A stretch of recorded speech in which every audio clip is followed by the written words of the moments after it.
Hello royal folks, it's good to see you all here again. This is your regular dose of royal news and analysis.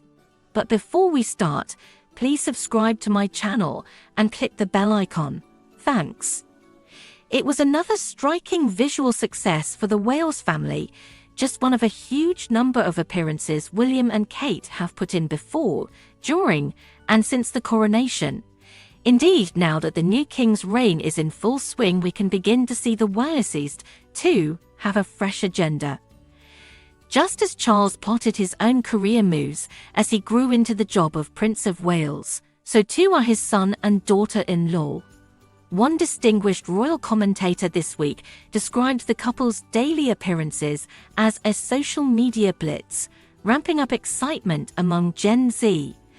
And while some are beginning to wonder whether perhaps we're beginning to see a bit too much of the Waleses, nobody can deny the colossal amount of effort husband and wife are putting into the day job.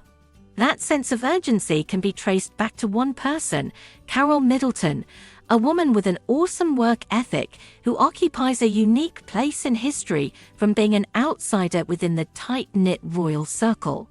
King Charles grew up surrounded by his blue-blooded family and an outer phalanx of old-school courtiers, all of whom believed things should be done the way they'd always been done. He had no outside advisors from a different walk of life, and one might say that only since he inherited the throne has Charles been able to break free from the shackles of his past. William and Kate don't have that problem. For the first time in history, the future king will have as part of his closest royal circle someone with that outsider's view, someone who is seeing how the other half lives, indeed, has lived as the other half live. On the other side, Party Pieces was born at dead of night in the garden shed of the Middleton family home.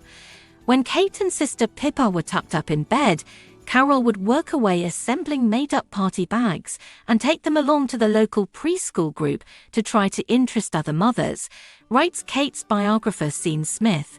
Their positive reaction gave her the confidence to go on. Carole's was the driving force which turned Party Pieces into a multi-million-pound business, despite the occasional sneer from snobs, jealous mothers and columnists looking for something to write.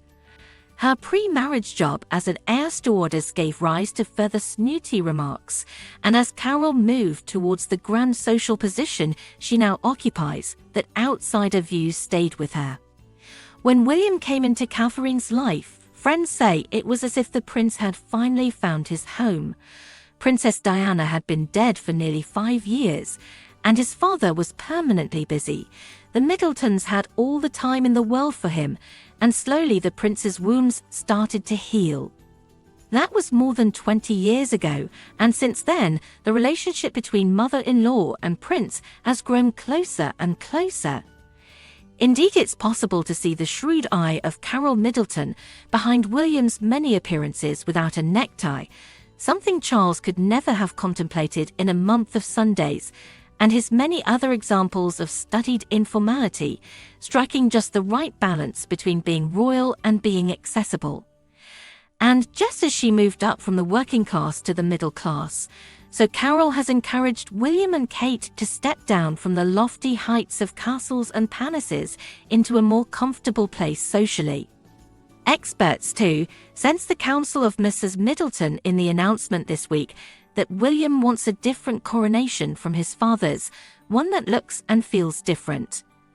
While the May 6 ceremonial was the spectacle everyone hoped it would be, commentators worried whether it could ever be repeated. Would it have any relevance to the younger generations of tomorrow? Or would such grandeur and pomp alienate future subjects? If William needed to ask anyone how to cope with that one, it has to be Carole. So what do you think about this news, guys? Please share your thoughts in the comments and let me know what you think. Until then, thanks for watching. We'll see you again with some more fascinating news about the royal family. Thank you.